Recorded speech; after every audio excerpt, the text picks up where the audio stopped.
Stop fear from holding you back. This is a presentation from my event, Menfluential, in which Ryan Masters looks at fear straight in the face and just knocks it right out. Ryan is, if I could imagine anyone giving this presentation, this is the guy. Just the other day, he calls me up. He's going to Mexico. Why are you going to Mexico? He's going to a bar in Chihuahua, somewhere around there. And he is going to get up on stage and he's going to teach people how to dance and how to sing.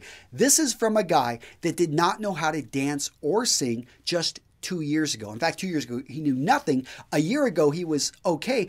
Now he's actually getting flown to events to teach people. He's got a whole YouTube channel now on country western dancing. This is a guy that transformed his body because he didn't want to be puffy. He didn't want to be, a little bit chunky. He was like, no, I'm gonna get down to, I don't know, it was like 6% body fat, whatever it is that makes you look like a Spartan god, which I will link to his YouTube channel. You can see his multiple channels in the description of this one. When it comes down to it, this is the guy that says, you know what? I'm scared to do that. That looks like it's going to be a challenge, and I'm going to rush off and I'm going to do it. And I have watched him again and again in different niches, different spheres of him just go out there and dominate them. So without further ado, let's get into Ryan Masters punching fear right in the face. The greatest weapon of fear is disguise and staying hidden. It really is.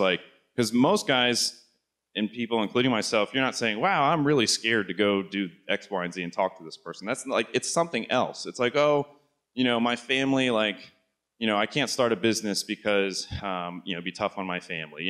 It's excuses, kind of like what Ryan was talking about. So fear's greatest weapon is staying hidden because you don't know that you're afraid. And since you don't know that, you can't admit it and you can't address the issue. So that's really the biggest thing is that it's hidden. And so it's like, okay, well, we can't become fearless. So what do we do? And what I like to think of it as is you want to build up your fear tolerance, okay? And it's just like muscles. It's just like your immune system. It's just like when it's cold outside, you put layers on.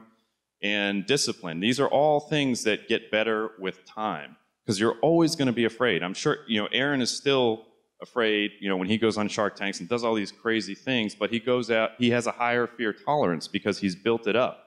And that's something that you can do too. It's not, nobody's born, oh, I'm not afraid of anything. I mean, I don't know, maybe somebody is, but not me. And you don't need to be. All you have to do is realize that you can build and increase your fear tolerance, just like confidence, just like muscle, just like a YouTube channel, just like your blog.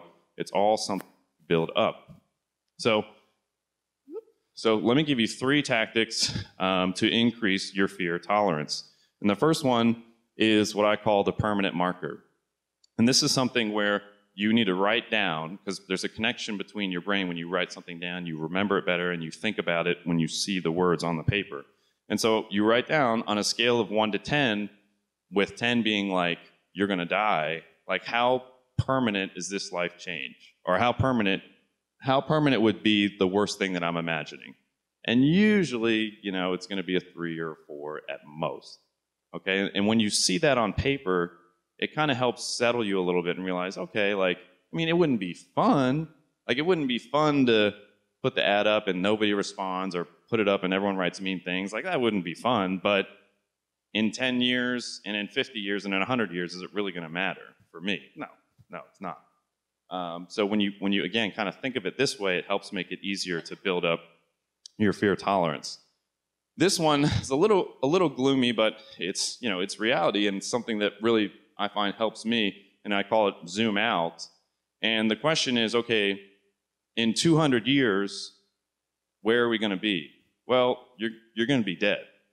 And in 2,000 years, you're going to be long dead, and no one may even know you anymore. And in 20,000 years, probably not even going to exist. So does it really matter if that girl doesn't call me back, or if I go talk to her and she says I don't want to go out with you, you're a creep, your dance moves suck? No, in 200 years it doesn't matter. So when you think of it like that, does it really matter if you start a YouTube channel and you put up a video and someone writes a mean comment? In 200 years, is that really going to matter? No. If you want to do something, and I think a lot of us here are men driven and improving and want to leave a legacy. If you want to leave a legacy, you're thinking in 200 years, what are the things I can do that will have an impact? Well, if you build that YouTube channel and have all these great videos like Antonio and Aaron and a lot of you guys here, that could very well still be existing in 2 years, 200 years, you know? So like, that's what matters, not the negative.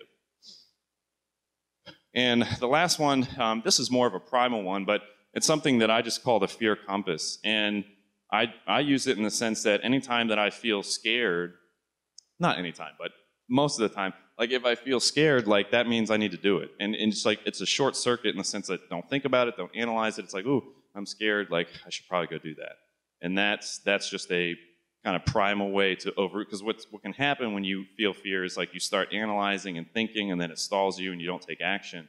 And the biggest, a big relief of fear is just starting to take action. And so this is a good way to shortcut it.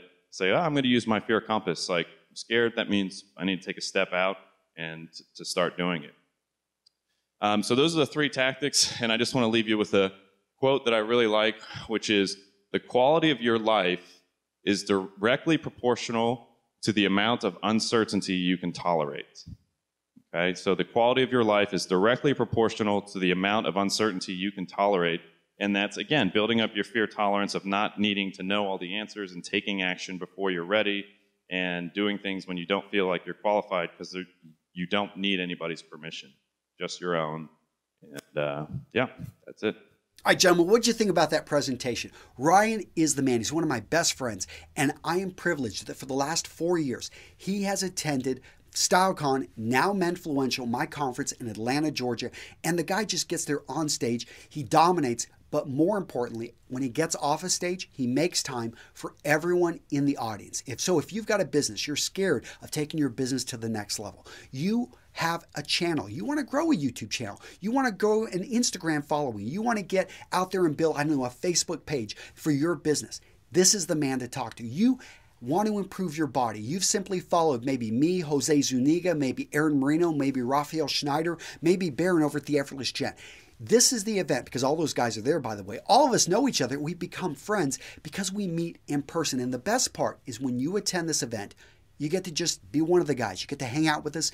We make time. Ryan makes time. Everyone I mentioned makes time to engage with everyone that attends. And that's why this event is so special. I invite you to come out to Menfluential. I'm really proud of this event, and I hope to see you there in Atlanta, February 2018. I'm going to link to it down in the description. Go grab your ticket.